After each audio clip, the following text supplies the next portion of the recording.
Hello student, welcome to BCP Academy online classes. In this part of video, I am going to discuss about the incorporation of company. कैसे किसी company का formation होता है। Incorporation का मतलब होता है फॉर्मेशन ऑफ कंपनी, कैसे कंपनी बनाई जाती है, कैसे कंपनी बनती है, उसके बारे में थोड़ा सा डिस्कस करना चाहूँगा। हालांकि इसके बुक में आप दिया नहीं होगा, लेकिन इससे रिलेटेड क्वेश्चन पूछ देता है, क्योंकि आपने फर्स्ट ईयर में इस चीज़ को पढ़ा है।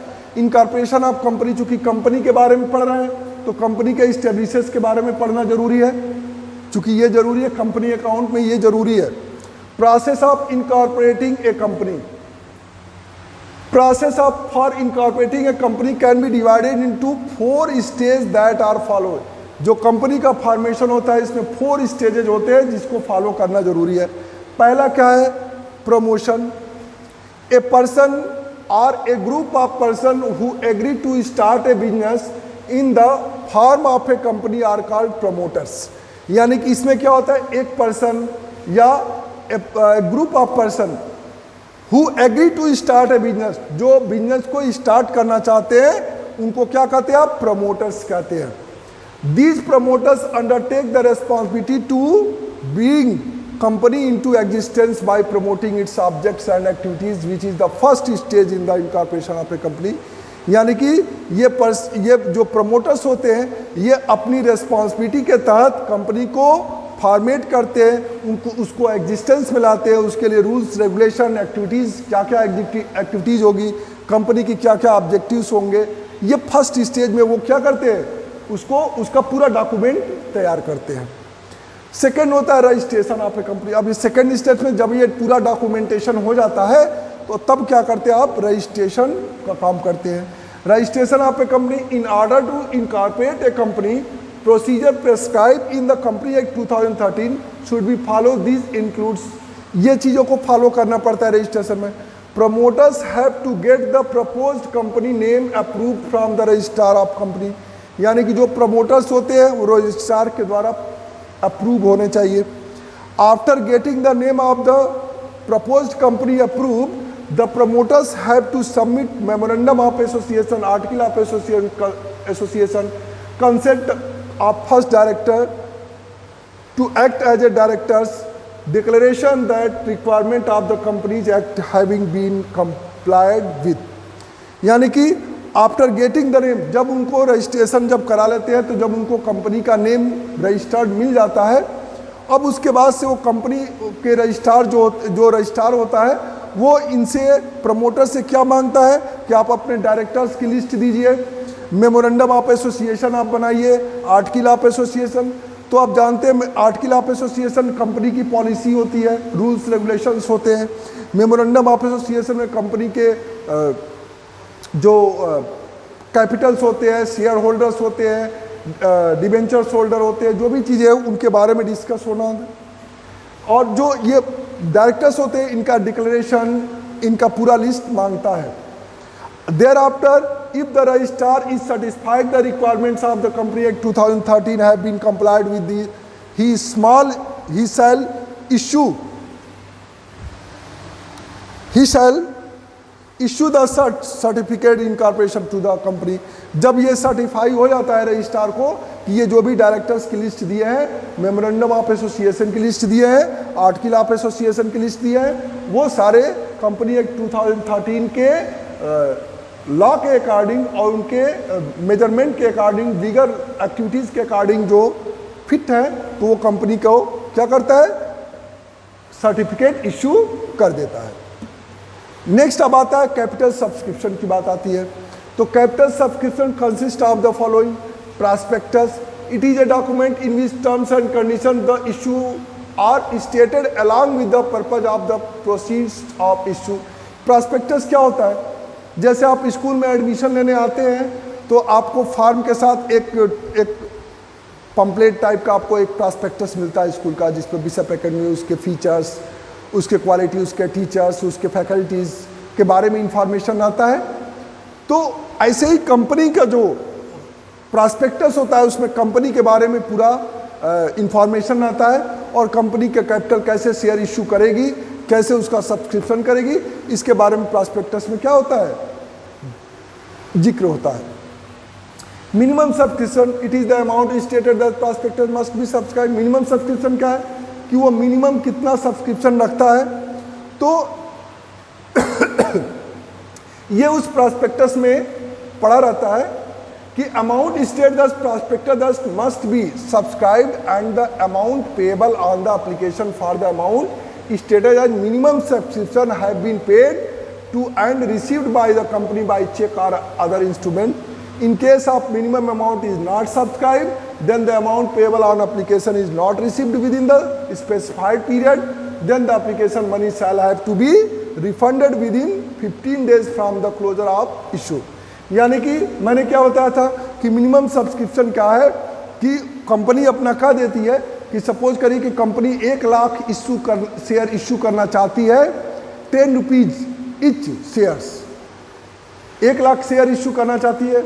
तो उस 1 लाख में से अगर सपोज करिए कि आपको 90,000 शेयर्स पर ही आपको एप्लीकेशन रिसीव हुए, तो अगर इसका मिनिमम सब्सक्रिप्शन 90,000 है तो ये कंपनी शेयर इश्यू कर देगी। लेकिन अगर उसी 90,000 की जगह आपको 50,000 एप्लीकेशन रिसीव हुआ तो वो मिनिमम सब्सक्रिप्शन के रिक्वायरमेंट को पूरा नहीं करती है। इस केस में वो कंपनी के जितना शेयर एप्लीकेशन रिसीव हुआ रहेगा और money receive on share application will be refunded to investors within 15 days. 15 days के अंदर उसको क्या करती है, रिफंड कर देती है, यानी कि अब फिर से वो न्यू सब्सक्रिप्शन करेगी। नेक्स्ट है कमेंसमेंट ऑफ बिजनेस।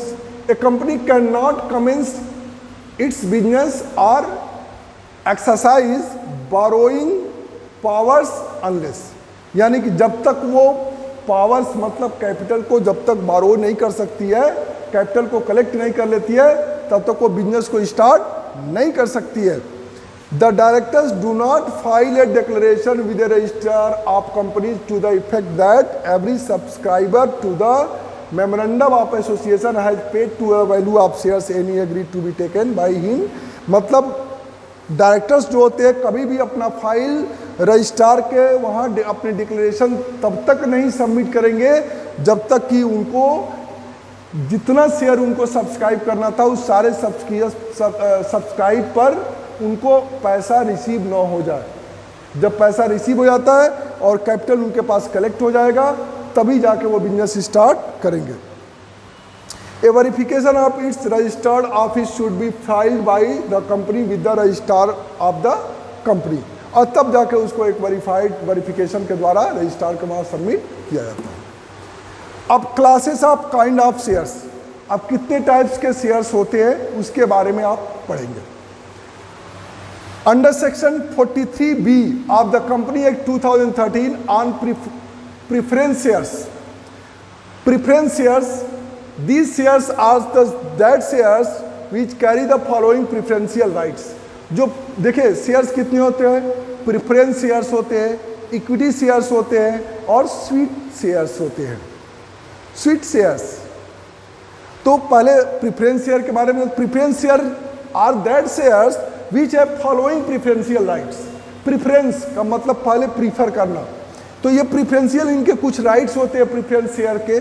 फर्स्ट है right to receive dividend before it's paid on equity share holders, यानी कि वो इक्विटी शेयर होल्डर्स के पहले उनको प्रेफरेंस शेयर होल्डर को डिविडेंड पेड किया जाएगा, और प्रेफरेंस शेयर होल्डर को डिविडेंड पेड करने के बाद ही इक्विटी शेयर होल्डर्स को डिविडेंड पेड किया जाएगा। ये फर्स्ट प्रेफरेंस शेयर होल्डर्स को दिया जाता है, ठीक है। Such dividend is paid as fixed amount or an amount calculated at a fixed rate which may be either be free or subject to income tax। जो डिविडेंड, जो preference share holders होते हैं उनको जो डिविडेंड मिलता है वो fix होता है, फिक्स परसेंटेज होता है कि अगर वो 1 लाख का शेयर परचेज किए हैं और 25% उनका डिविडेंड है तो उसको 25% उनको डिविडेंड मिलेगा टोटल प्रॉफिट का। लेकिन कभी कभी ऐसा होता है अमाउंट फिक्स होता है उनका, जितना अमाउंट फिक्स होता है उस हिसाब से उनको पेड कर दिया जाता है। लेकिन कब, इक्विटी शेयर होल्डर से पहले। Right to receive capital before equity shares in each of the winding up, यानी कि कंपनी जब भी क्लोज की जाएगी, बंद की जाएगी कंपनी, तो सबसे पहले उनका जो कैपिटल होगा वो इक्विटी शेयर होल्डर से पहले रिसीव होगा। बट प्रीफरेंस शेयर होल्डर्स जो होते हैं वो कंपनी के ओनर्स नहीं होते हैं, लेकिन जो इक्विटी शेयर होल्डर्स होते हैं वो कंपनी के ओनर्स होते हैं। डाल लीजिए। अब preference share can be classified with the reference to dividend and cumulative and non cumulative. Dividend क्या है? With reference to dividend preference share are classified to cumulative और non cumulative preference shares. Dividend के base पर इनको cumulative और non cumulative इनको dividend receive होता है। This class carries the right to receive arrears dividend before dividend is paid to the equity shares. Arrear dividend मतलब अगर इनका डिविडेंड अगर पहले से बाकी है तो इक्विटी शेयर होल्डर्स के डिविडेंड को पेड करने से पहले उनका एरियर डिविडेंड पेड किया जाएगा। एरियर मतलब जो पहले से बाकी हो, मतलब unpaid dividend. Non cumulative this class are not carry to right to receive arrear of dividend. जो नॉन कुमुलेटिव प्रीफरेंस शेयर होते हैं उनको ये राइट नहीं होता है कि वो एरियर डिविडेंड रिसीव करे, लेकिन कुमुलेटिव प्रीफरेंस शेयर होल्डर्स को ये राइट होता है कि वो अपना एरियर डिविडेंड रिसीव करेंगे before the equity share holders. It is clear. अब आते हैं पार्टिसिपेशंस ऑफ सरप्लस प्रॉफिट। कैसे पार्टिसिपेशन होता है सरप्लस प्रॉफिट का? With the reference of participation preference shares are classified as participating and non participating preference shares. इसमें क्या system है? इसमें यह है कि पार्टिसिपेटिंग एंड नॉन पार्टिसिपेटिंग मतलब जो सरप्लस प्रॉफिट कभी कंपनी अर्न करती है, तो जब सरप्लस प्रॉफिट अर्न करती है तो क्या उसमें कुछ ऐसे प्रीफरेंस शेयर होल्डर्स होते हैं जिनको उस सरप्लस प्रॉफिट में शेयर दिया जाता है, और कुछ ऐसे प्रीफरेंस शेयर होल्डर्स होते हैं जिनको सरप्लस प्रॉफिट में शेयर नहीं दिया जाता है। तो ऐसे में देखेंगे तो एक इसके लिए होता है पार्टिसिपेटिंग प्रीफरेंस शेयर होल्डर्स और non participating preference share holders. तो जो पार्टिसिपेटिंग प्रीफरेंस शेयर होल्डर्स होते हैं तो this class has the right to participate in the profits remaining after the dividend has been paid to the equity share holders. यानी कि equity share holders को paid करने से पहले, पेड करने के बाद अगर सरप्लस प्रॉफिट है तो उसमें प्रीफरेंस शेयर होल्डर्स को शेयर दिया जाएगा, और non participating share holder preference share holders होंगे तो उनको ये राइट्स नहीं है। कन्वर्टिबिलिटी के बेस पे अगर देखा जाए प्रीफरेंस शेयर होल्डर्स को, तो कन्वर्टिबिलिटी का मतलब होता है कन्वर्टिबल, यानी कि कुछ ऐसे प्रीफरेंस शेयर होल्डर्स होते हैं जो कन्वर्टिबल होते हैं और कुछ प्रीफरेंस शेयर होल्डर्स होते हैं जो नॉन कन्वर्टिबल होते हैं। तो non convertible preference shares are those shares which can be convert into equity share or debentures in any time. यानी कि जो प्रीफरेंस, कुछ ऐसे प्रीफरेंस शेयर होते हैं जो कन्वर्टिबल होते हैं, आप प्रीफरेंस शेयर को कभी भी इक्विटी शेयर्स या डिवेंचर्स में कन्वर्ट कर सकते हैं, लेकिन जो नॉन कन्वर्टेबल प्रीफरेंस शेयर्स होते हैं वो कभी भी कन्वर्ट नहीं हो सकते, यानी कि वो प्रीफरेंस शेयर रहेंगे तो प्रीफरेंस शेयर ही रहेंगे, वो किसी इक्विटी शेयर में कन्वर्ट नहीं हो सकते। अब आते हैं रिडेम्पशन के बेस पे। तो रिडेम्पशन में एक रिडीमेबल प्रीफरेंस शेयर होता है और एक नॉन रिडीमेबल प्रीफरेंस शेयर होता है। रिडेम्पशन का मतलब होता है वापसी, ठीक है। जब कंपनी अपने प्रीफरेंस शेयर को वापस लेती है तो उसको कहते हैं रिडेम्पशन, वापस लेकर के शेयर होल्डर्स को पैसे दे देती है। तो यहाँ पर कुछ प्रीफरेंस शेयर ऐसे होते हैं जो रिडीमेबल और नॉन रिडीमेबल में होते हैं। तो कुछ ऐसे प्रीफरेंस शेयर होते हैं जो रिडीमेबल प्रीफरेंस शेयर होते हैं, वो कंपनी वापस लेके फिर उसको पेमेंट उस शेयर होल्डर्स को दे देती है, लेकिन जो नॉन रिडीमेबल प्रीफरेंस शेयर होते हैं वो रिडेम्पशन उनका नहीं होता है। Thank you, have a nice day.